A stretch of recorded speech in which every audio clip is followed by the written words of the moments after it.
Cambodia's ruling party won an expected victory in an election Sunday widely considered illegitimate, after the only credible opposition was silenced, and which ensures that long-ruling Prime Minister Hun Sen will serve another 5-year term. Although 20 parties contested the election, the only one with the popularity and organization to mount a real challenge, the Cambodian National Rescue Party, was dissolved last year by the Supreme Court in a ruling generally seen as political.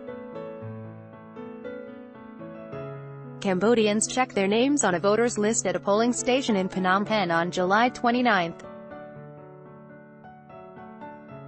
Cambodia went to the polls in an election set to extend strongman Premier Hun Sen's 33 years in power after the only credible opposition was dissolved. MONNBATSYAYANA, AFP, Getty Images. Government spokesperson Q Can Harith confirmed to the Associated Press that the Cambodian People's Party had topped the polls.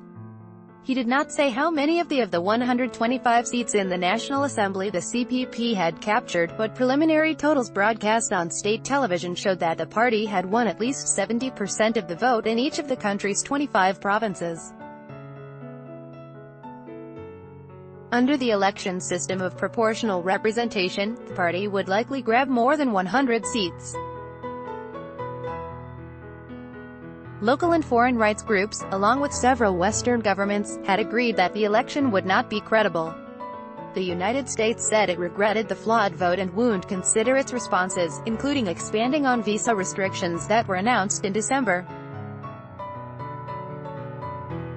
The statement from the White House press secretary's office said the U.S. was disappointed in the government's choice to disenfranchise voters, citing the exclusion of the principal opposition party, the jailing and banning of its officials, and threats to punish non-voters. Article continued below. The disbanded CNRP's former leaders had urged people not to vote in what was dubbed clean finger campaign because those who did cast ballots had to dip a finger in indelible ink, a practice meant to thwart multiple voting. Read more. Cambodia's sham election inspires boycott against Hun Sen. According to detailed totals released by the State National Election Committee, more than 6.8 million registered voters, or 82.2%, cast ballots. The figure, if correct, would suggest that the promotion by opposition forces of a poll boycott was ineffective.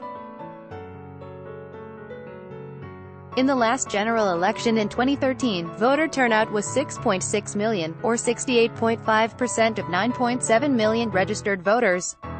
Hun Sen said on his Facebook page before the results were announced that he welcomed the big turnout, and congratulated his countrymen for exercising their right to vote.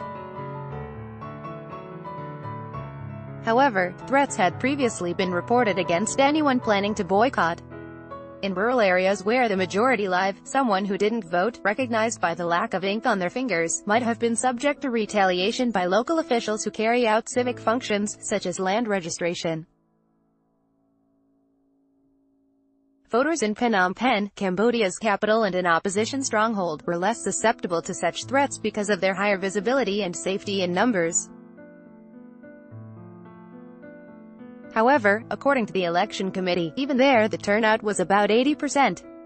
Article continued below. Doubts are likely to be raised about the actual turnout because several established poll-watching groups, as well as contingents from the United States and the European Union, declined to take part in polls they viewed as illegitimate. One of the bigger Cambodian groups watching the polls is led by one of Hun Sen's sons. Following the election, exiled opposition leader Sam Rainsy called for peaceful protests, calling it a sham election with a foregone conclusion. Speaking from south of Paris and Fréteval, where he lives, Sam Rainsy told the Associated Press that it is a meaningless victory because Hun Sen won without any real challenger. Prior to the election, he'd dissolved the only credible opposition party. Hun Sen's Cambodian People's Party was alarmed by the results of the 2013 election, when the race was close enough for the opposition to claim that it would have won had the voter registration process not been manipulated.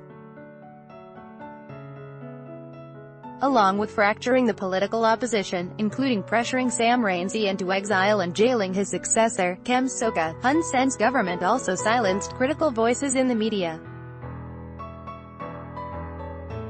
Over the past year, about 30 radio stations shut down, and 2 English-language newspapers that provided serious reporting were gutted, one forced to close and the other put under ownership friendly to the government.